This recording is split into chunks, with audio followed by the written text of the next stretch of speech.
guys, good morning sa ating lahat. So ayan guys, Merry Christmas na. Christmas na pala guys. Ayan, magandang hapon, umaga sa ating lahat dyan. Ayan na pala guys, nandito tayo sa loob ng tren. Ayan, nakita nyo guys, diba? So ayan, ang pupuntahan nga pala natin ay meron silang party ang mga Pakistani people. So Pakistan, Japan, Friendship daw, festival ang kanilang gaganapin ngayon. So, syempre tayo ay makikisali o makikilahok o makikinood ganon. So, dahil nga hindi kami gumamit ng sasakyan o car, dahil gusto ng mga bata guys na ma-experience naman ang sumakay ng tren. So, mahaba-habang lalakbayan nga itong ating gagawin. So, ayan, marami tayong mga view na makikita o talaga namang mahabang pilahan ba o meron dito. So, ayan na nga, naglalakbay na tayo at ng mga anak ko ay nag-i-enjoy naman talaga. Dahil nga dito sa loob ng istasyon ng tren, marami tayong makikitang mga foodies o mga pagkain, ganon. So, ayan nga, sa dami ng tao guys, ayan, nagutom at napagod na tayo. So, ayan, bibili muna tayo ng inumin at pagkain. Pero ako guys, habang nagbabiyahe, ayoko talaga ng kumain dahil mahirap maghanap ng toilet. Hindi naman mahirap dahil dito sa Japan kahit saan may toilet talaga. Pero kasi guys sa Tokyo guys, mahirap humiram ng toilet dahil pahirapan. Ganon. Kaya taste pa more tayo dyan. So ayan, banding kami ng aking si Kuya Aman. Makulit talaga yan. At panay-utot pa dyan sa tren. Nakakalokang bata na to. Just, buti na lang wala kaming katabi guys. Kami lang ang nandiyan dyan sa upuan. Sakop namin yung upuan, kaming dalawa lang. Pero pang-apatang upuan yan guys. Ibig sabihin guys, hindi gaanon maraming tao. Ayan, dun pa sila papa, walang ganong tao. Meron din naman iba-ibang tao dun sa gilid. So ayan, kami lang ni Kuya Aman ang magkatabi. So, ayan, tingnan nyo guys, diba, napakalinis ng kanilang tren. At talaga namang, ayan, so, bumaba na tayo guys. Hinanap namin ang pintuan o gate ng lalabasan. Nakakaloka. Ito yung mga mangyayari kapag hindi ka talaga sanay mag-tren, diba? So, ayan na nga guys. So, dahil nga hindi kami sanay mag-tren at hindi namin alam, ayan, nagkaligaw-ligaw kami nga. Mayroon nga kaming guide. Isa rin yung guide na Haponesa, guys. Yung best friend ko, hindi rin niya alam. Di ba nakakaloka? Talaga namang, Diyos ko.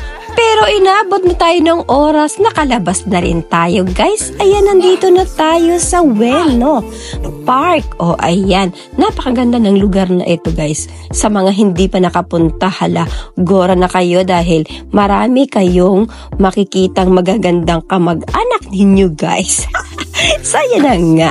Nakita ko itong si Manong Americana na gumagawa ng kanyang talent. O diba nakakatuwa ang kanyang matandang ewan ko dyan kung puppet. Puppet ba tawag dyan? At maloka kapag guys, diba?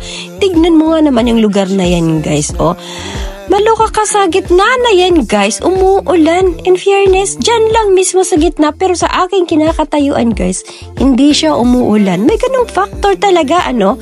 So, yan nga, naloka ako dyan. Umulan talaga, pero sa kanilang gitna lang guys. Pero kaya habang maglalakad pa tayo, narating na natin ang kanilang festival. Festival ba?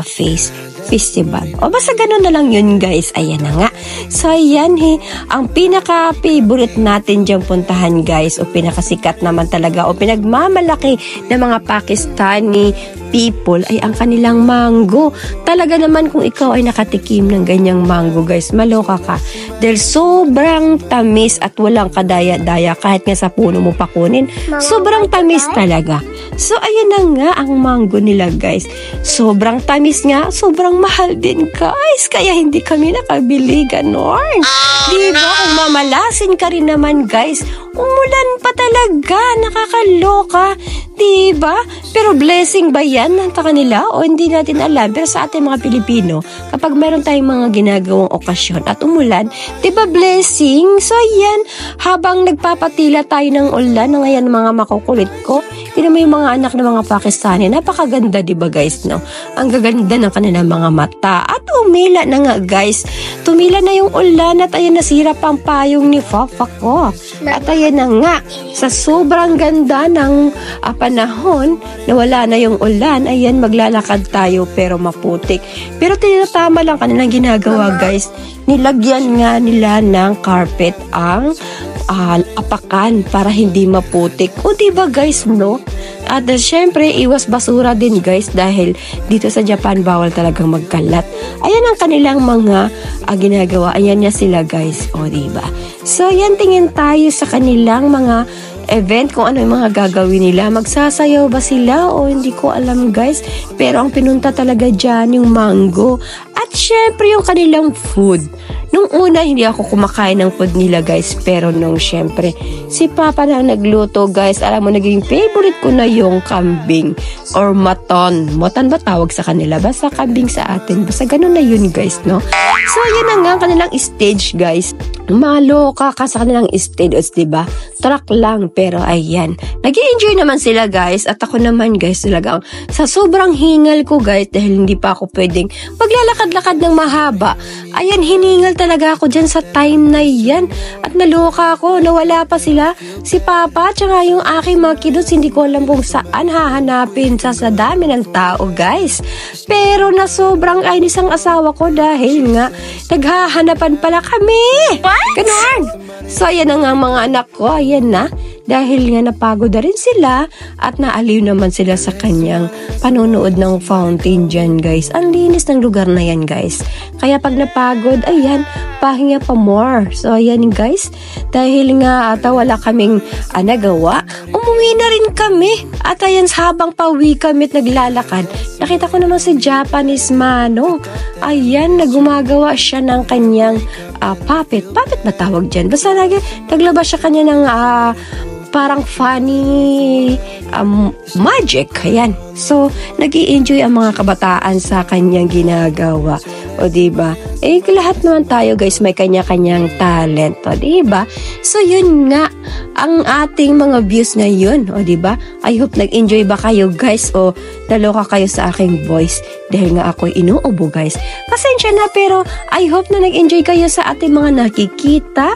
At ayan, si Manong patuloy lang siya. Pero dahil nga hindi na kami pwedeng pumunta sa iba't ibang lugar o dyan sa Ueno, talagang umuwi na kami guys dahil hindi ako pwede talaga sa sobrang pagod guys dahil yung oxygen ko guys, hinihingal ako. Bawal pa ako guys pero gusto ko pa rin talagang sumali sa, syempre alam mo na yung mga anak natin, pero nga, ayan, sa sobrang kapaguran, ay umuwi na rin kami guys pagkatapos ng show ni Kuya Japanese. So, ayan, I hope guys nag-enjoy kayo guys. Huwag kayo magsawa sa panonood ng ating mga video. Maraming salamat guys. At kung nagustuhan mo ang video ko, don't forget to subscribe guys. Maraming salamat. And thank you for watching. Merry Christmas sa ating lahat. Bye! I wake up and I feel better, 'cause I let somebody go. We've been going on forever. There's no one crying on the floor, and she said it's now or never.